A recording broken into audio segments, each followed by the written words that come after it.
welcome to Playtime with Dolphy. This is actually something a little bit different this time. Never done one of these before. So instead of a let's play or an unboxing or my usual shopping videos, this is actually a ranking video. So yeah, I will be ranking the cozy games that I have played this year. Now, a lot of these games actually didn't come out this year. Some of them have release dates prior to this year. It's just that I didn't buy them until this year. I didn't play them until this year. So I'm ranking games, cozy games that I've played and purchased in 2024. So, now that that is out of the way, these are my 5 categories. Pure dough. Now, what pure dough means is the game is extra soft, extra comfy. You literally turn into dough. You turn into a squishmallow while you're playing it. Like, this is the coziest of the cozy. I can't really find anything wrong with it. Or if I can, it's stuff that doesn't impact the gameplay at all. Really cozy. Now, these games are really cozy. I really enjoy playing them. But there's usually like one or two things that prevent them from reaching top dough material. And then there's the third category, which is cozy, but something bugs me. Usually these games are really fun or cozy, and I have quite a few hours sunk into them. But there's like a few things that just kind of bug me about them. Things that prevent me from fully getting into them or from playing them for too many hours at a time. Fourth category is meh, could be cozier. These games usually have quite a few flaws, or at least things that I consider to be flaws, not necessarily flaws in the games themselves, just things that I may not personally like about them. So I personally don't find them that cozy. Usually games that may have like accessibility issues, like major ones, I might place in this category. And then there is the dreaded fifth category, not cozy. These games are not cozy in my opinion. I do not relax when I'm playing them. I do not find them comfy to play. So hopefully we don't really have any games that... I don't think we're actually going to have any games that hit that dreaded category, to be honest, but we'll see. And full disclaimer I'm going to put right here, this is just my personal opinion. So if I place a game that you love in a category that you maybe don't agree with, or if I place a game you hate in a category that you don't agree with, please do not hold it against me. This is just my personal opinion. Everyone's entitled to differing opinions on games and really differing opinions on a lot of different things. So, just because I personally may not have enjoyed a game that much, or I personally really like a game that you didn't enjoy, we just have to agree to disagree on that. It's not a big deal. It's the world of cozy gaming. Relax. So I'm gonna go ahead and start this off then. So,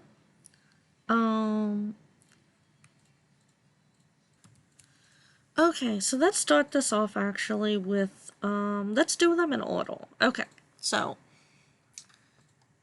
I think I included all the cozy games that I've played this year so far.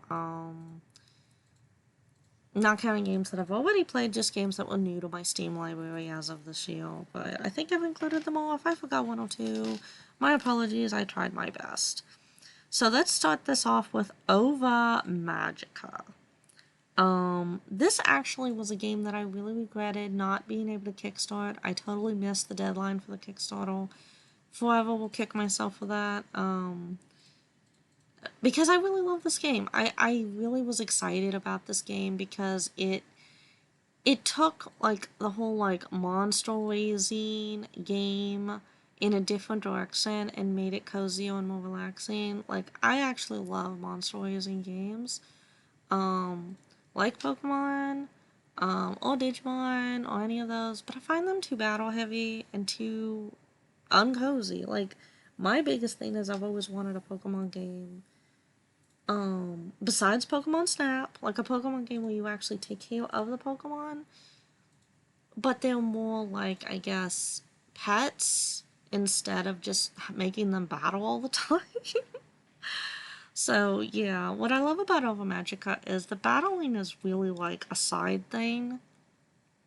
There's so much more to do in this game, and just having the cute little blobs walk around with you is just like the cutest thing ever. So, I really actually have enjoyed this game. As far as accessibility issues, I can't really think of any. This game, I'm gonna have to put Pure Dough. I'm gonna have to put Pure Dough for Over Magica. We might come back to that later, but yeah, I don't really have any complaints for Over Magica. It's easy, it's cozy, it's not frustrating at all, and it's really nice to just sink hours into and relax. Milo and the Magpies. Is it Magpies or Magpies? I'm gonna go with Magpies.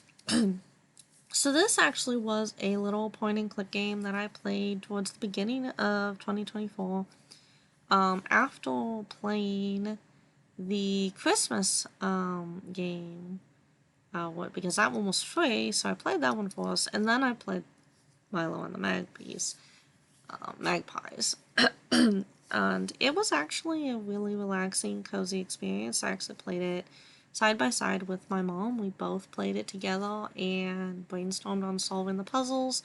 I was actually really surprised by it. It had some really challenging puzzles. Some did require me to actually look up a walkthrough, but nothing was frustrating. For the most part, they were pretty logical, or they rewarded creative thinking, but like they were not too unrealistic. The only thing is, it was really short, and I kind of wish it kept going. And sometimes the like pixel hunting, since it is a point and click, sometimes finding the tiny area to click did take some time. As far as accessibility options, I recommend playing it with glasses because some of those things are really hard to see. So I'm gonna put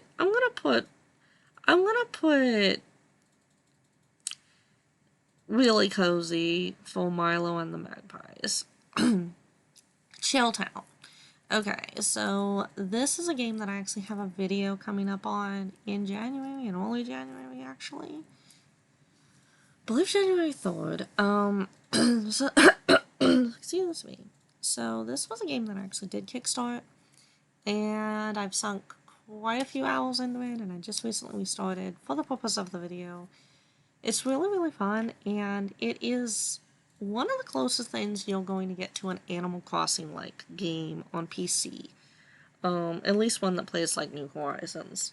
It has the whole you going to a island and doing quests for townsfolk and building up the island and decorating and some, you know, relaxed farming elements, visiting other islands, finding stuff on those islands.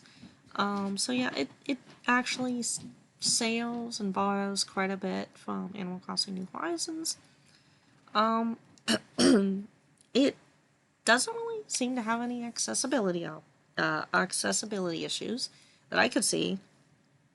However,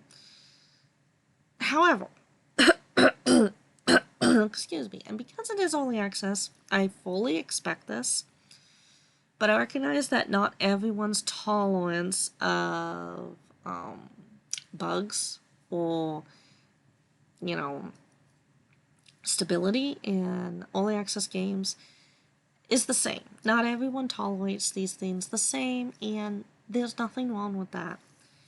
This game, if you have a low NPC, it will lag and overheat.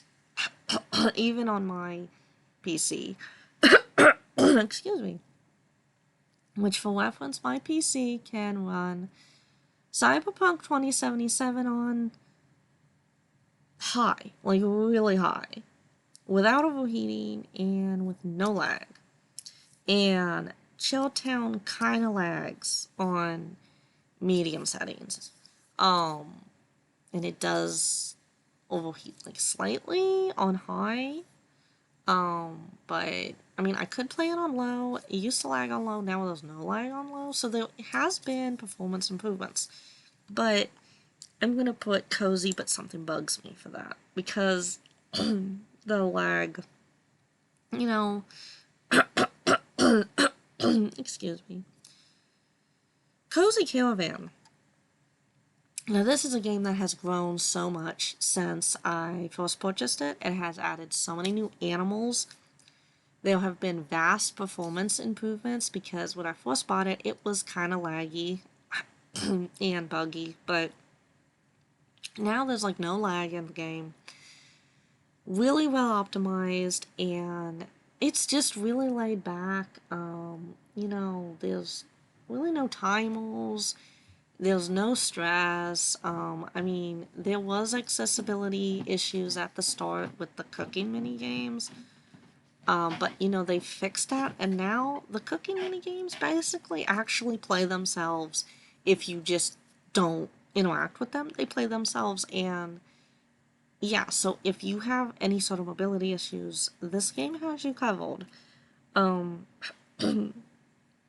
Cozy Caravan really is a game that I have to 110% recommend. They get regular content updates, and I just really, really love the graphics of the game. It's sort of like a 3D Clay Mason almost, especially on the animations. That's what it reminds me of, at least. So yeah, Cozy Caravan I'm gonna have to put under Pure Dough. Tiny Glade. Now, this is a game I really want to actually make it a point to spend more time with in the coming year, because it is just really relaxing. It is a really freeform sandbox building game. There's no objectives, just pure building. It's really relaxing. The building feels very intuitive and organic in that you're just using the mouse for it. No accessibility options as far as I can see. It is very easy to tell what each thing does. There's not too many options, so it won't overwhelm you. And it's just really easy to make the things do what you want them to do. However, it is a little intimidating knowing what others have built with this game. And I feel like the game could benefit maybe from like a tutorial, kind of walking you through the more advanced building aspects, like an optional one. Like maybe a series of optional tutorials for people that want to actually build more advanced buildings. Because I personally am having a hard time grasping some of the things people have done. Like, I've watched YouTube videos over and over again, and I still don't quite know how they're pulling some of the stuff off. So maybe that's a me problem, but for that reason, I'm going to put Tiny Glade under really cozy. Garden Life, a cozy simulator. How much more cozy can you get when literally cozy's in the title, or the subtitle? So, this actually, I sunk so many hours into it when I first got it, and it became like my favorite spring and summer gardening game. It's really relaxing. You just basically garden. You get your very own garden that you can decorate, plant flowers, create hybrids of those flowers through breeding the flowers, and it's just really relaxing. It has beautiful graphics. When I did first purchase it, it did have some performance issues. Those have improved a lot over time, and I think they're pretty much ironed out by now. It is a really fun little game. There's even quests. I mean, it's actually pretty easy to make money early on in the game. I haven't really run into too many issues making money in the game.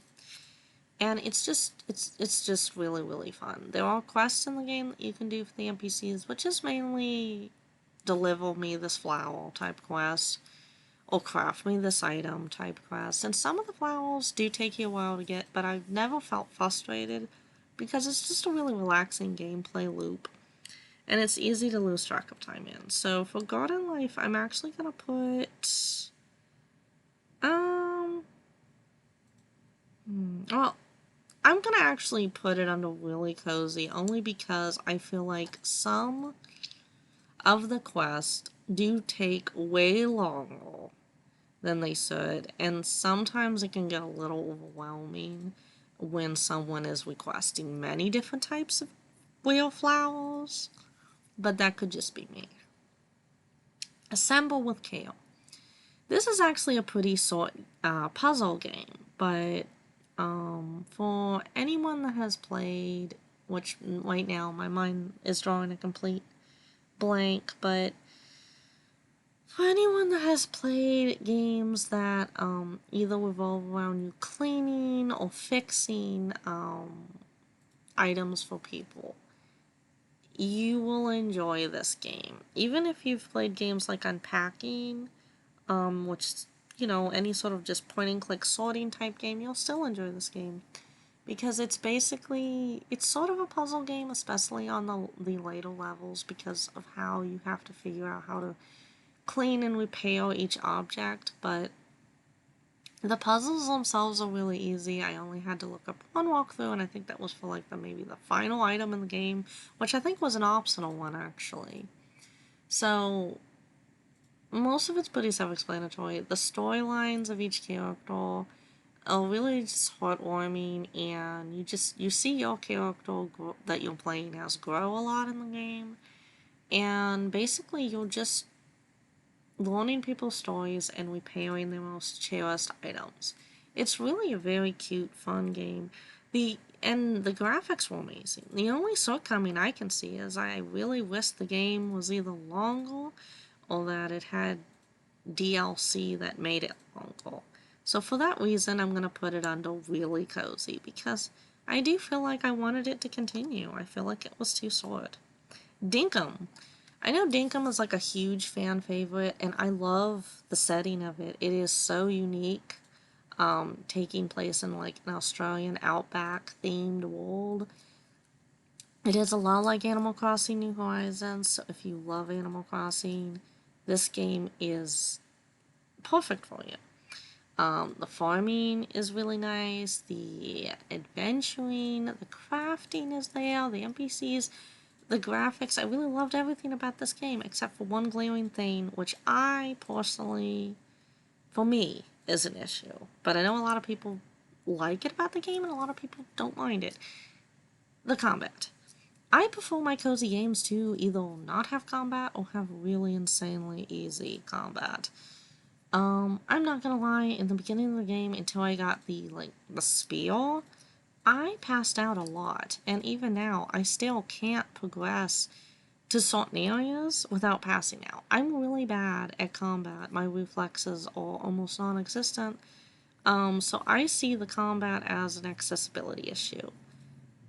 So I realize that's kind of a me problem, but that can be a problem for anyone maybe that has slower reflexes or maybe doesn't want the stress of combat in their cozy game. So this is probably going to get me on some people's bad list, but I'm going to have to put Dinkum under cozy, but something bugs me. I'm so sorry. I don't do good in real-time combat. Speaking of combat, Moonstone Island is next. A monster raising game like Pokemon, but the combat is turn-based. So that, for me, I'm entirely okay with. I'm good at turn-based because I can take my time. My pull reflexes do not define me in turn-based combat. So Moonstone Island has some of the most adorable pixel art and animations, some of the most adorable creatures. I really like the dungeons.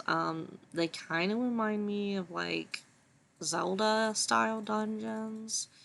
And I really like dungeon diving in them. I love a lot of the rewards, and I really like that it actually feels like you're progressing at a really quick pace throughout the game. Even if you're really not, every bit of progression feels big. if that makes sense.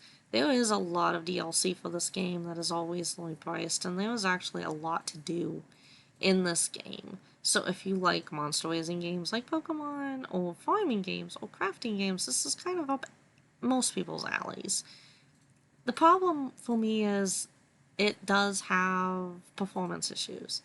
And when I Googled about these performance issues, it's not just me. A lot of people have experienced these.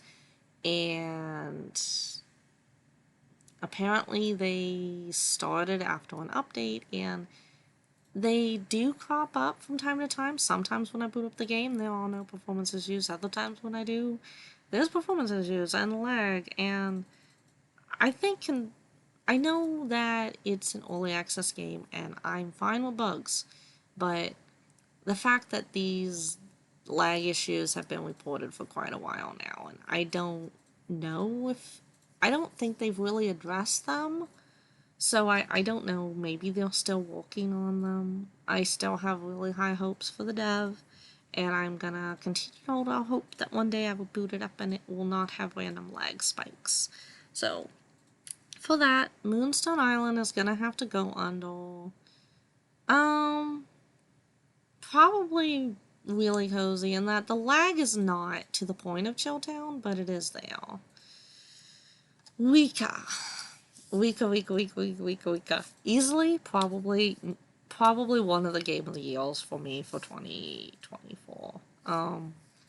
This game was amazing. It is amazing. It's like a dark cottagecore, dark folk horror type cozy game hybrid with like horror elements and witchcraft elements. You basically play as a girl who becomes the apprentice to Baba Yaga, and I was totally sold on this game since I first saw it announced. I am a fan of everything in this game.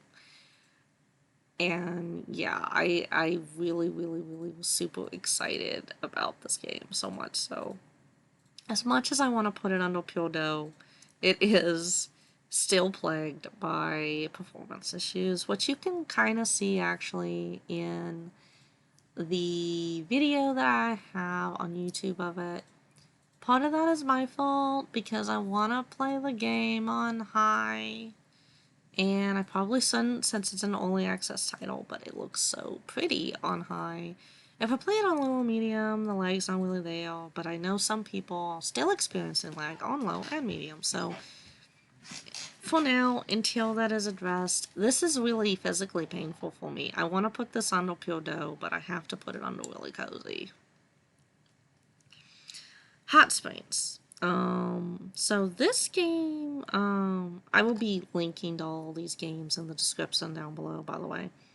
This game is a Pomodoro, if I'm pronouncing that right. Pomodoro, like, idle type game. You basically leave it on in the background while you do tasks, and it's meant to be like a rewarding break, in between you doing tasks. Kind of like Spirit City lo-fi sessions. So, if you like that, and you like Japanese architectural culture, then you might like this. However, it looks like development has stopped on this project, and it doesn't look like they're going to be coming out with any new updates on it. So, seeing as how it looks like support for it has pretty much ended, minus maybe bug fixes, I'm gonna have to put this under. I'm gonna have to put this under. Meh, it could be cozier, because this could have been amazing. It's just that it is super bare bones, and since it doesn't look like there's gonna be any major content added to it anymore, it's likely gonna remain bare bones. And that makes me really sad because this was a project I was really excited about. Cloudy Valley. This is a little underrated gem, actually. If you like games like Haven Park, or, just kind of just cozy, a little Gato game, little cozy adventure type games where you just wander around and find hidden things and do little mini quests for people, usually as an anthropomorphic animal of some sort. You will like Cloudy Valley. It is really cute, really cozy. The dev is super responsive and gets on bug fixes like ASAP, as pretty much as soon as you report them. They've been great, so I really don't really have anything bad to say about this game. I can't even really say that it's short because I'm still actually doing stuff in the game and uncovering hidden content, so there's actually a lot to do in this game. So I'm gonna have to put Cloudy Valley under pure dough. I think that this is a really underrated gem that more people should check out. So I did a video on Cloudy Valley if you want to check that out. Spirit City Lo-Fi Sessions. Again, pretty sure most of you know what this is.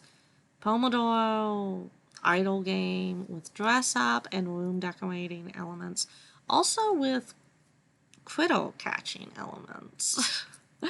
You catch different critters depending on whatever music, background sound, weather, the lighting, time of day, blah blah blah, etc. So this game literally has provided me incentive to do a lot more things because I just leave it on in the background while I get stuff done, and it's really rewarding to be able to just check off the checklist in the game. And it's nice because it has a diary feature and it has a like a habit tracker. I'd really love to see more stuff added to the game, but there's actually a lot so far, and I think they're coming out with a DLC that gives you maybe like a kitchen to decorate. So I'm excited about that. Spirit City Lo-Fi Sessions, for what it is, which is an idle game, so if you go in knowing what it is, I'm going to have to put it under pure dough. Paleo Pines. Okay, now this was a game that I was really super excited about, and I have had a lot of fun playing it, but there's just something a little tedious about progressing in the game, and I think I finally put my finger on what it is, and it's the taming the dinosaurs.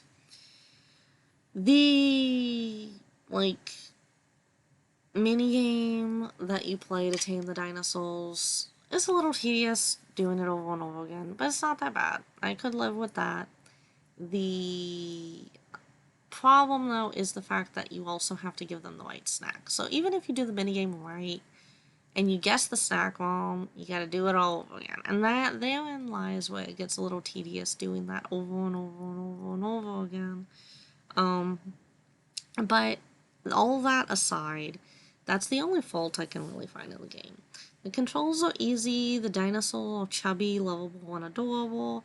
It's a really cute, adorable little game, and it's relaxing. Characters are cute.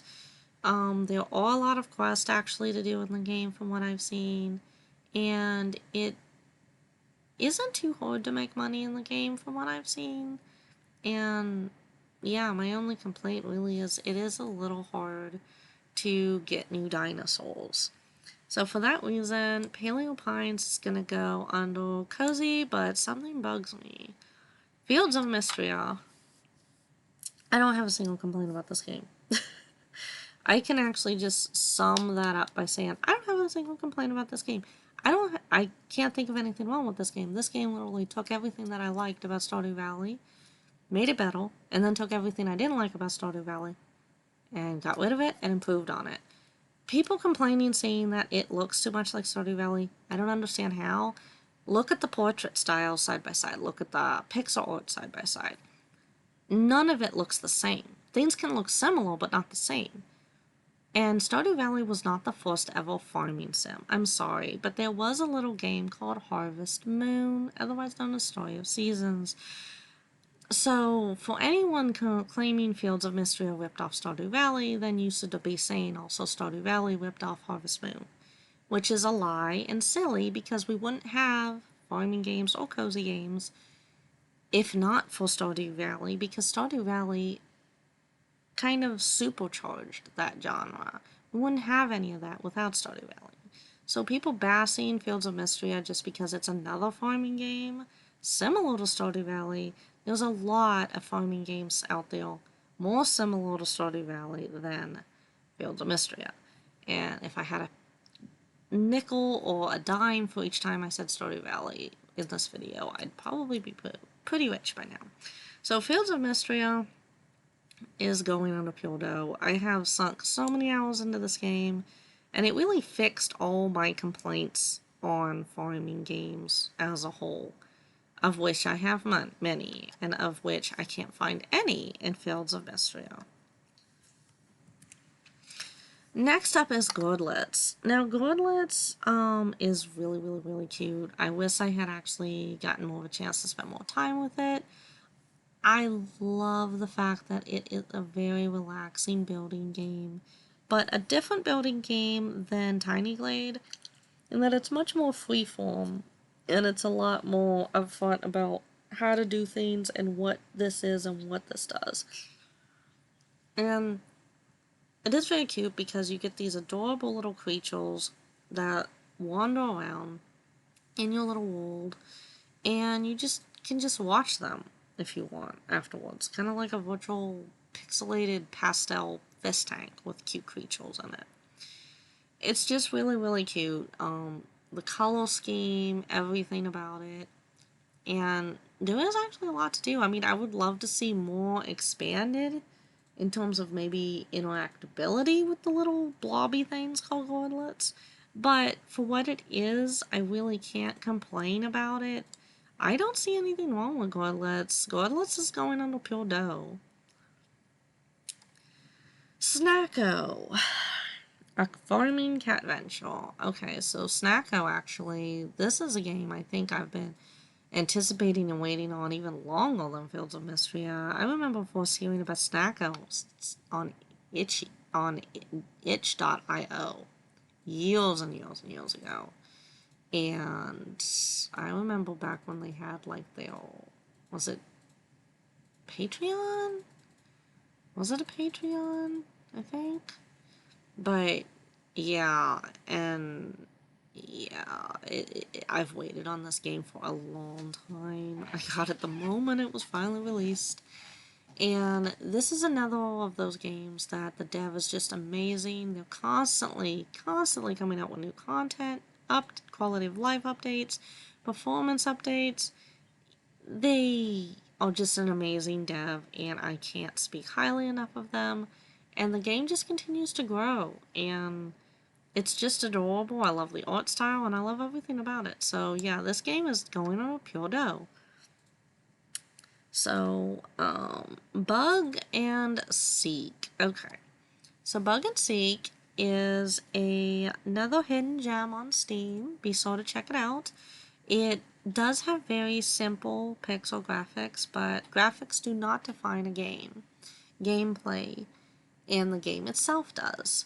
This is a really cute game if you like bugs, because literally it's a game that's just about catching bugs. A lot of the quests that you do for NPCs revolve around catching different kinds of insects for them. Some quests do not, but a majority of them do. So if you're afraid of bugs, this probably isn't the game for you, but the bugs are actually pretty cute. I mean, they're pixelated. I understand that this might still be an issue for some people, but I, for one, actually really love bugs. So when I first heard about this game, I immediately wishlisted it, and as soon as I was able to, I bought it.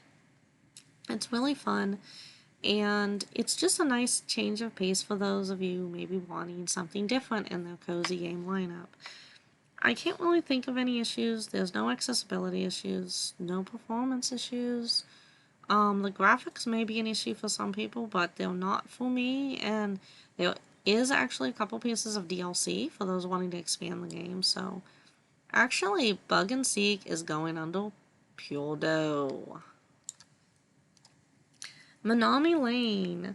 So I've actually done a few videos this year on Menominee Lane, and I'm gonna pick that series up again and continue doing more videos on it, but it's a very relaxing, again, a different type of cozy game, very relaxing, SOP management and like economy management game. You play different levels where you are given objectives and you have to meet those objectives. Try not to give you too many spoilers here, but you can check out my videos on the game if you're more curious. So you can check out really any of the videos on YouTube. Lots of talented content creators have made way better videos on Monopoly Lane than I have. And you can also check it out on Steam. But basically, yeah, let's say the objective is like attract more cats to the street. So certain SOPs or certain combinations of things will attract more cats. Or to attract more young people or attract older people or have a certain like satisfaction rating for your SOPs. And you get to customize them, recolor them, and choose like what is served there, customize the menu and the pricing. But it's all done in a very simplified and easy way. It never feels frustrating or overwhelming. And it's just something that's meant to be played in like shorter intervals if you wanted. I personally can usually beat the levels in like a half hour, which is perfect for bite-sized gaming. I can't really think of anything bad about Monopoly Lane, so Monopoly Lane is gonna go under Pure Dough. Ever After Falls. This is actually a game I recently purchased, so I haven't had that much time really devoted to playing it, but it is really fun. I know I think there is there is combat in the game. I have not encountered it yet, but I have encountered a lot of other parts of the game, and so far I haven't run into any accessibility issues. It is really fun and really cute, and it's just I love the graphics. I know a lot of people may not have liked the graphics that much, according to some reviews, but I actually really liked the graphics. I thought it was very cute. I do love the fact that it can be played as a co-op game. I plan on playing this with my husband as soon as I can convince Sado to buy his own copy of it. But yeah, I really do love Ever After Falls. It breaks the fourth wall a lot, especially in the intro. Um, and it has a really quirky sense of humor, and it is not afraid to not take itself seriously and make fun of itself, and I really love that. So Ever After Falls, so far, on my limited bit of playability, is going after Pure Dough. Next is Crito Cafe. So this game, actually, I did a video on Crito Cafe as well. This game was actually really fun. It is really fun. It revolves around you have a cafe and you solve customers by playing mini games, which I know what you're thinking, but Dolphy, you hate mini games, right? Okay, so that's technically not true. I don't hate mini games. I hate mini games that are mandatory that set you up to fail. Like mini games that you can't progress on a game or that you are penalized for not doing well on that mini game, but they are difficult or they are not inclusive and that they're not very accessible if you have any sort of reflex issues at all. Not the issue with Crito Cafe. Kind of like on Cozy Caravan, the minigames, they don't quite play themselves like in Cozy Caravan, but they may as well because, I mean, I was able to get top scores on the minigames and my reflexes is all awful. So, I don't really see the minigames as being bad, but yeah, that's just my take on it. Also, they're pretty easy and there is some variation on it. It can get tedious if you're playing long sessions because the minigames are mandatory and there's no way to skip them. That can get a little tedious, for me at least. But you can easily take a break from the cafe section by catching creatures in these little dungeon areas, which actually require you to solve puzzles. I really liked the puzzle solving, and I thought that that was really unique. I love puzzle games, and I love puzzles in games, and Puzzle Dungeons is just such a great concept, and I think more games need to, like, explore that in the cozy genre. And you'll always rewarded with a cute little creature that you can then take care of in, like, a very, very limited virtual pet type system. The creatures then can be used in your cafe. I don't want to give too much more away in case you want to look up a video and see it for yourself. But Cradle Cafe, I feel like it is a really fun game, but the gameplay with the mini games can get a little repetitive. So for that reason, I'm putting it under really cozy. Roots of Pacha. This is actually another farming game which gets lumped into the too much like Stardew Valley section, and I don't see how, seeing as how they are set in completely different time periods. So in Roots of Pacha, you play as a cave person, and you are as part of a tribe of cave people, and you contribute to the community. So there's actually no money in this game. There's no currency. Instead, when you contribute something or you put something in the shipment bin, it contributes to community points. And those community points, when you accumulate enough of them, go towards different upgrades for your town, well, for your village, and for your tribe, and new technologies that they can research. And the quests in this game are really cute and adorable, and the portraits are really nicely done, and honestly, I'm really enjoying the game. I really love the little rhythm game that you do when you tame creatures. That's actually not too difficult. I haven't really had any issues with it, and I do love how cute the creatures are. So I definitely recommend Roots of Pacha for anyone. Again, this game is going to go under pure dough, because I can't find anything really wrong with it. Luma Island, I have sunk way too many hours in this game. Yes, it does have combat. Ironically, I have yet to faint from the combat. The combat is like pretty easy in this game. And the monsters mainly just make you drop items. So, you can just knock them out and then pick your items up again. The only frustrating part about this game really are like the dungeons, but really the first dungeon in the game, the farm one, is the hardest in my opinion. Hands down, that's the hardest one. Anything after that has been pretty smooth sailing. Failing in the dungeons isn't too big a deal unless you have relics. If you have any of the relics with you, you drop them, and then you have to run the dungeon all over again, and that's where the game gets a little bit frustrating, but it really hasn't detracted from playing it too much. I actually haven't had any accessibility issues with Luma Island, so yeah, this game has actually been pretty fun. The only thing that I guess would be a complaint would be the dungeons sometimes require kind of fast reflexes, so I'm gonna put that under really cozy. And I'm sure Ever After Falls, once I have been blessed by the combat in that game, I'm sure that will find its way in really cozy as well. I want to put Luma Island up here, just like I wanted to put Rika up here, but there's just like one thing, yeah. If there's like one thing that repetitively has me like rolling my eyes, then yeah. And I don't know why Paleo Pines ended up here twice. That's weird, but I don't know why Garden Life ended up here twice. That is weird too. Oh well. Echoes of the Plum Grove. So this is actually our last game for this video. I bought this towards the beginning of the year, around the time when it came out, and I have sunk an amazing amount of hours into this game already. It definitely struck all the right chords for me. It is a darker themed, cozy farming game.